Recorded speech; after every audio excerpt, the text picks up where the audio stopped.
Dense clusters of acacia trees swayed in the warm breeze, their silhouettes illuminated by the soft glow of moonlight. Nightbirds called softly, voices weaving a lullaby across the open savanna. Beneath the star-studded sky, a boy named Kendi crept carefully past the huts of his village.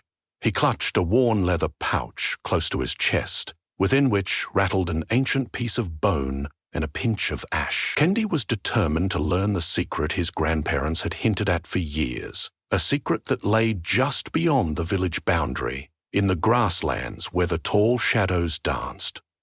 Though he had only 15 summers behind him, Kendi was slender and nimble, bold when curiosity lit in his eyes.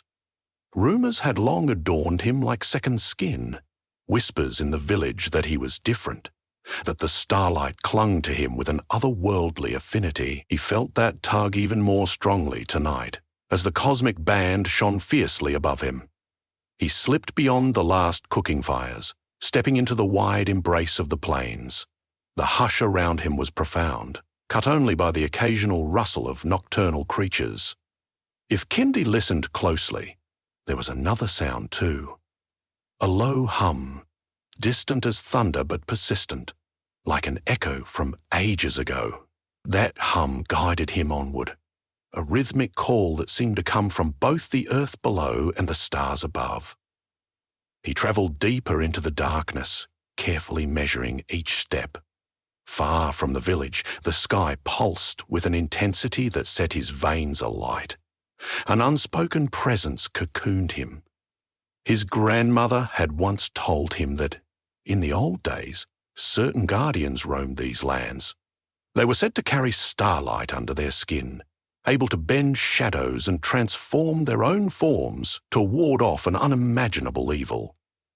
Kendi never fully believed, but on nights like this, his heart stirred with the possibility. Eventually, he reached a clearing encircled by massive, towering baobabs. Their gnarled limbs seemed to stretch eagerly toward the heavens, forming a protective labyrinth of bark and leaves. Kendi's steps slowed. The air carried a faint resonance, and the earth beneath him felt alive, as though it recognized him. Then, in a moment of silence, he felt a tickle at the back of his mind, a sensation telling him he was not alone. A soft voice, low and resonant, called out, "So you have come?" Kendi nearly dropped his pouch as he spun around. There, stepping from behind a tall baobab, was an old man, cloaked in shadows and moonlight. His face exuded a wisdom older than any elder Kendi had known. "Who are you?" Kendi rasped, pressing the pouch to his chest. "My name is Lhasa," the stranger said. "I have been waiting for the one who hears the call." His eyes glimmered. "You have stardust in your soul." Hearing those words sent a shiver through Kendi's spine. In that moment, the gravity of this encounter fell upon him. He saw Lhasa more clearly. Hair the color of dawn clouds, veiling a face lined with the cracks of countless seasons. When Lhasa stepped forward, he seemed half man, half something indescribable, as though his figure was wreathed in a subtle halo of shimmering flecks. Kendi tried to voice a question, but the words refused to emerge. Lhasa offered a gentle smile. "I once was like you, young, untested, curious, but the time for innocence is waning. The ancient darkness stirs again. The guardians must awaken." With a single swift motion, he untied a pendant from around his neck, revealing a roughly carved stone set in twisted metal. Pale threads of light danced within the stone's center. Curiosity flared in Kendi's eyes. He stepped closer, peering at what looked like faint stars swirling in the stone's core. "What is that?" he asked, voice hushed. "It is a shard of the sky, taken from the roof of the world," Lhasa replied. "We who guard it have bound ourselves to its power. It allows us to transform as the great star creatures once did, to keep the darkness at bay." He lifted the pendant to Kendi's chest, and an electric jolt rushed through the boy's spine. "But our numbers have diminished," Lhasa continued. "Only a few guardians remain to contain what stirs."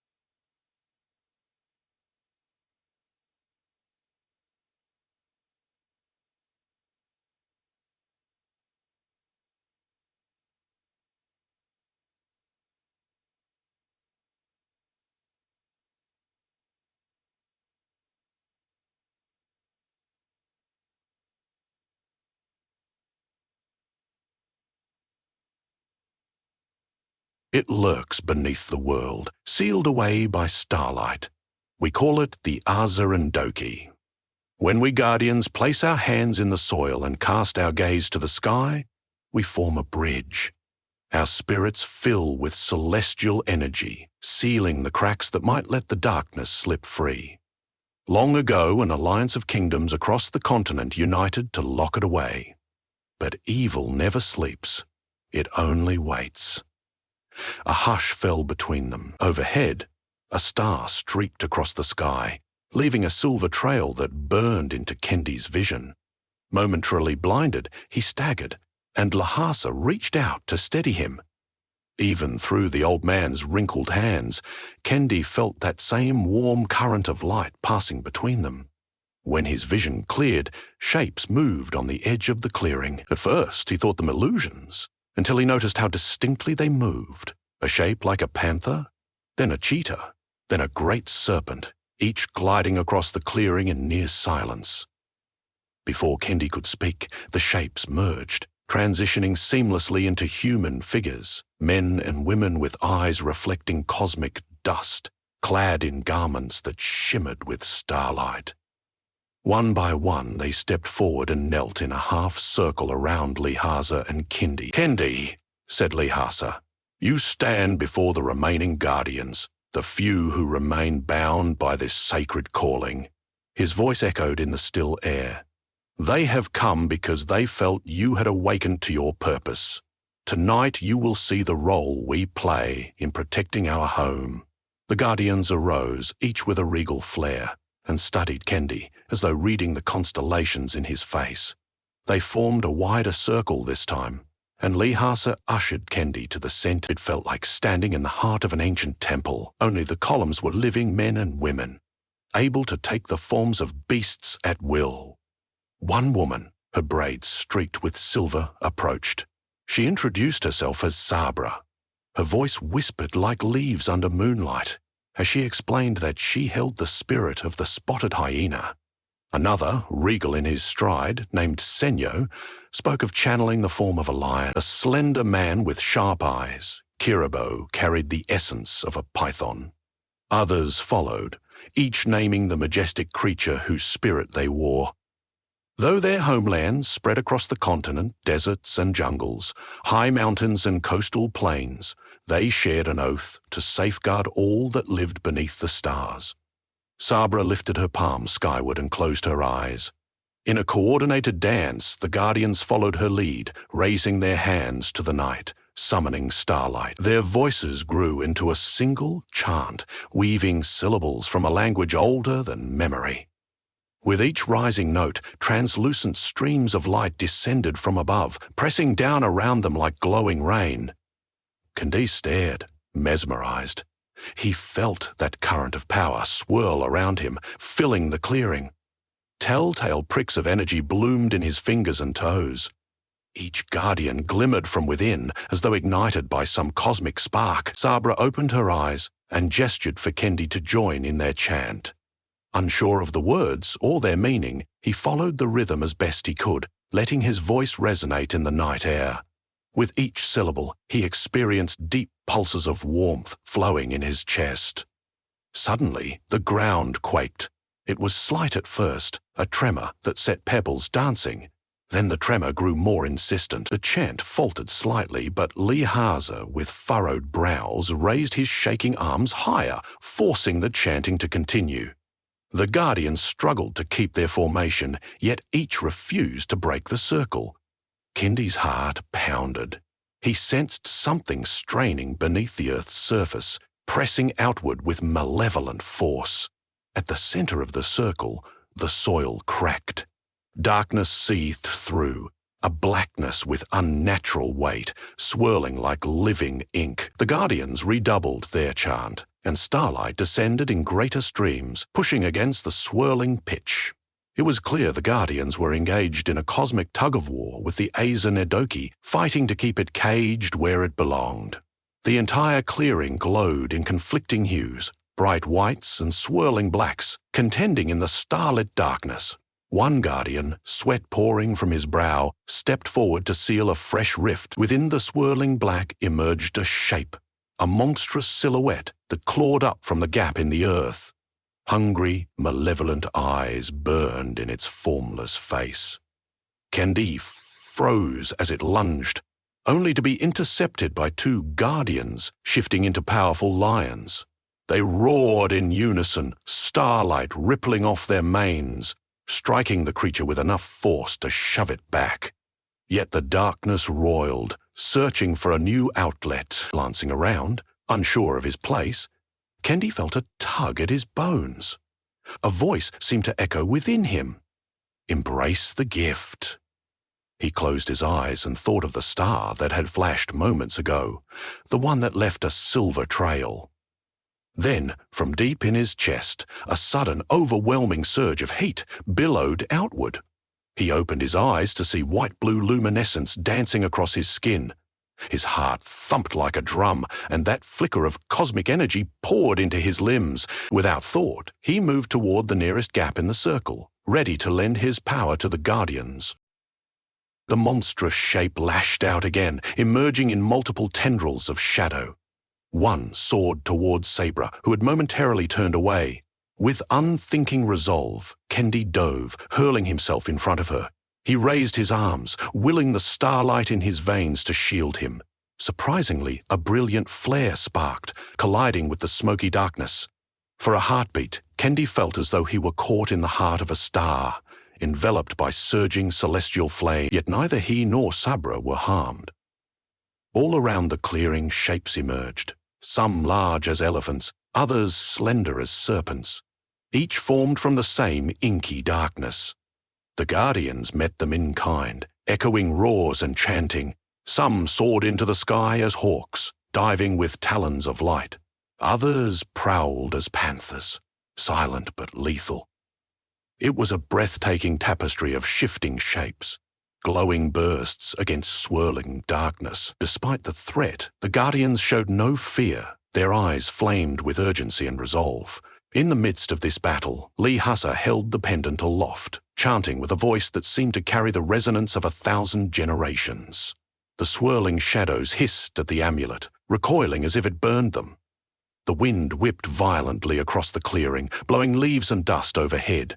Starlight continued to funnel down, guided by Lhasa's chant. Kendi felt it run through his body, fueling a timeless connection to the land and sky. Gradually, the Guardians forced the swirling darkness back. Each step they gained was a testament to centuries of practice and sacrifice. With combined efforts, they drove the Aza and Doki deeper into the cracked earth. Even so, the darkness fought ferociously, twisting into shapes that hissed and howled. Finally, as the last remnants of shadow receded below the surface, Lhasa slammed his staff into the ground. The Guardians thundered one final chant, locking the seal once more. A flash of brilliant silver light filled the clearing, forcing Kendi to shield his eyes. When he looked again, the clearing was still. The gash in the soil had closed, leaving only the slightest trace of a fissure. Where the shadow creatures had lurked, no darkness remained. The Guardians breathed heavily, returning to their human forms. Each looked drained, though triumphant. They offered one another weary smiles. In the hushed aftermath, the only sounds were the quieting echoes of their heartbeat-like chanting and the soft crackle of lingering energy in the air. Sabra turned to Kendi, laying a hand on his shoulder. "You saved me," she said. "You stood between me and the darkness without a second thought." In her gaze, Kendi saw gratitude and a spark of recognition, as if she saw more of the starlit god within him than he was aware of himself. Lhasa approached, carefully placing the pendant back around his neck. "Tonight you have stepped beyond the boundary of your old life," the elder said. "You have witnessed the Guardian's charge, and you have proven yourself worthy to join in it. Will you continue, knowing the price you must pay?" His eyes glowed faintly, a reflection of cosmic promise. Kendi hesitated, remembering the daily joys of village life, the comforting presence of his family, and the way the cooking fires crackled at sunset. Yet a deeper chord resonated within him. He had felt it when he blocked the shadow, when starlight coursed through his veins. Perhaps he was destined for more than the quiet life he had once imagined. "I am ready," he finally said, offering a nod that felt more certain than he expected. The other guardians nodded in approval. Sabra took a deep breath. "Then, follow us," she said. "We shall perform the rite that binds you to the song of the stars, so you may bear the light of the constellations within your spirit. This is how you will learn to shift your form." At that, she and the other guardians led Kendi through the trees, guided only by moonlight and the afterglow of their cosmic aura. They traveled along a winding trail to an ancient shrine, where stone pillars jutted from the ground in concentric circles. Intricate carvings of animals and constellations lined each pillar, forming a mosaic of mythic tales across Africa's many cultures. The guardians surrounded Kendi in the center, forming a circle just as they had in the clearing. A hush fell over them, and Lhasa stepped forward, producing a small knife made of shining metal that glinted in the moonlight. "This blade," he intoned, "was forged in starlight, tempered in the waters of the great river. With it, we formed the bond that cannot be severed." He pressed the flat of the blade against Kendi's chest. Kendi felt the metal's chill, but alongside it was that familiar warmth, as though he held a piece of the night sky in his hands. Liasan continued, handing the blade to Sabra. She bent down, then made a small incision in the earth, drawing a symbol Kendi did not recognize. Each guardian followed suit, marring the ground with a line of the same symbol, forming a ring around Kendi. The shapes glowed faintly as they carved them. When all were finished, Sabra presented the blade to Kendi. "Draw the symbol within this circle," she instructed, her voice like a whisper of leaves. "Our ancestors watch closely. Let your blood connect to the star's call." Kendi's pulse thrummed in his ears. With careful precision, he stooped. He pressed the blade's point into the packed dirt and mimicked the lines the guardians had drawn. Like a hidden spark, each stroke alighted with a glow. When he completed the pattern, the lines pulsed, sending a gentle vibration through the earth beneath him. Kendi instinctively pressed his palm to the soil. Warmth met his skin, and with it came a sensation of oneness. He felt the heartbeat of the land, the sky, the shifting of distant seas, and the breath of creatures across the continent. Waves of color, aqua, gold, and silver radiated out from the symbol, enveloping him in a halo of light. He felt the cosmic energy swirl around his body, slipping under his skin, into his bones. It was, at once, exhilarating and terrifying. He gasped, mind brimming with ancestral echoes, starry wisdom, and the melodic hum he had heard from afar. When the light subsided, he found himself on all fours, panting. Initially, he thought he had fallen in exhaustion, but as he blinked, he realized his hands were gone, replaced by large, padded leopard paws. Golden fur dappled in black rosettes rippled over his limbs.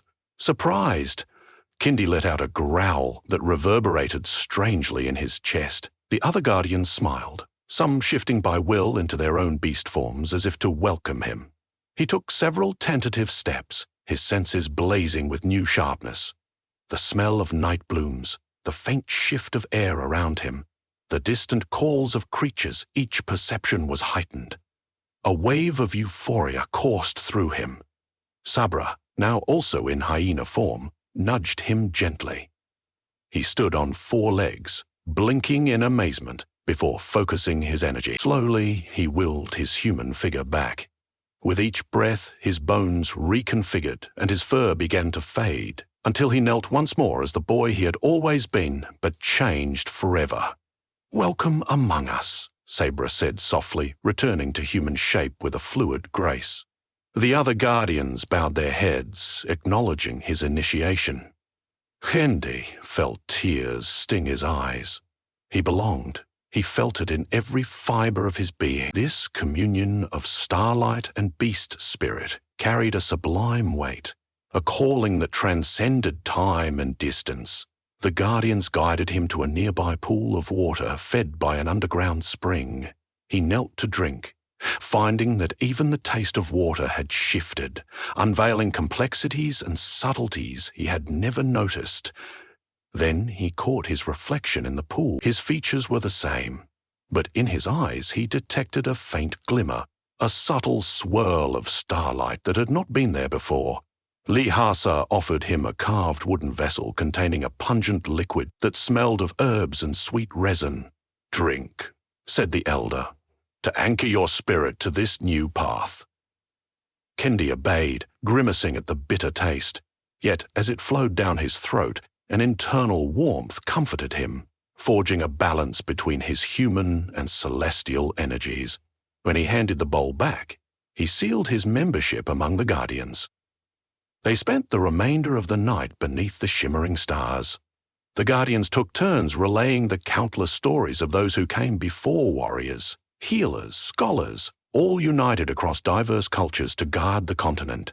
They spoke of places far beyond Kendi's imagination, the dunes of Sahara to the thick forests of the Congo Basin, from the soaring Ethiopian highlands to the wide plains of Serengeti, and always the Guardians carried that single oath: to bask in and channel the starlight so that the ancient darkness could never escape and ravage the world of the living.